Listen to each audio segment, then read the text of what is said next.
তারপরেও তোমরা তোমার রবের কোন কোন ক্ষমতাকে অস্বীকার করবে? وَلِمَنْ خَافَ مَقَامَ رَبِّهِ جَنَّتَانِ আর যারা তাদের প্রভুর সামনে হাজির হওয়ার ব্যাপারে ভয় পায় তাদের প্রত্যেকের জন্য দুটি করে বাগান। فَبِأَيِّ آلَاءِ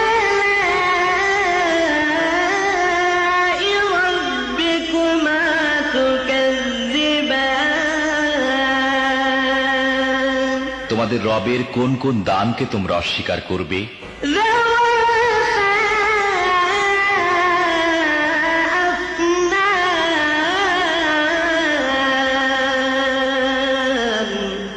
তরতাজা লতা পাতা ও ডালপালায় ভরা।